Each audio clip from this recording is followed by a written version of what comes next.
Hello అండి. Hello. మీ name ఏంటి? విశ్వ. విశ్వ గారు. ఎక్కడి నుంచి వస్తున్నారు? నేను గాంధీనగర్ నుండి వస్తున్నాను.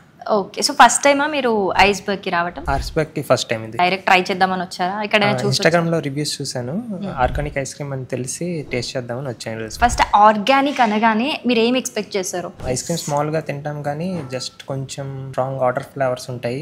న్యాచురల్గా తిన్నట్టు అనిపించదు. బట్ ఈరోజు టేస్ట్ చేసింది మాత్రం చాలా న్యాచురల్గా బాగున్నాయి. అంటే పేరుకు తగ్గట్టు మీకు ఆ డిఫరెన్స్ బయటికి ఇక్కడికి తెలిసిందా? పేరుకు తగ్గట్టే ఉంది నిజంగా. ఓకే. మీరు ఏమేమి ఫ్లేవర్స్ ట్రై చేశారు? నేను Pulpy orange sorbet, sitaphal, caramel nuts, black currant and kala jamun, butterscotch. Wow. So ఇక్కడ మాత్రం మీరు ఎన్ని స్కూప్స్ తీసుకున్నా దానికి వెయిట్ ఇచ్చి దానికి తగ్గట్టే జస్ట్ గ్రామ్ ₹1 అంతే. సో ఈ కాన్సెప్ట్ ఎలా అనిపించింది? Very budget friendly, pocket friendly అనిపించింది. యాక్చువల్గా స్టూడెంట్స్కి లేక పార్టీస్, కిటీ పార్టీస్కి ఇది బాగా అనిపిస్తుంది. మనం ఎంత వెయిటెడ్ తీసుకున్నా దానికే అన్నది ఇట్స్ ఏ గుడ్ ఐడియా. అంటే తక్కువ బడ్జెట్లో మనం చాలా ఫ్లేవర్స్ టేస్ట్ చేయొచ్చు అండ్ లాట్ ఆఫ్ ఆప్షన్స్ మనకి బాగా ఇచ్చినట్టు. వీ కెన్ ₹100 తీసుకొస్తే ఒక దానికి తగ్గట్టు మనకు ఎక్కువ ఫ్లేవర్స్ టేస్ట్ చేసేటట్టు ఉందని అనిపించింది. Yes. So ice cream lovers కి బెస్ట్ స్పాట్ అని చెప్తారా? లైక్ అంబియన్స్ వైజ్ అయినా, సీటింగ్ వైజ్ అయినా? నేను ఇప్పటివరకు చూసిన వాటిలో ఐస్ క్రీమ్ పార్లర్స్ లో ఇది బెస్ట్ స్పాట్. ఫ్యామిలీ మెంబర్స్ కి, స్టూడెంట్స్ అందరికి, కిడ్స్ ప్లే ఏరియా కూడా ఉంది ఇక్కడ. చూసాను, చాలా బాగుంది అంబియన్స్. మీరు ఎంజాయ్ చేశారా ఫైనల్ గా? అంటే ఇటు ఫ్లేవర్,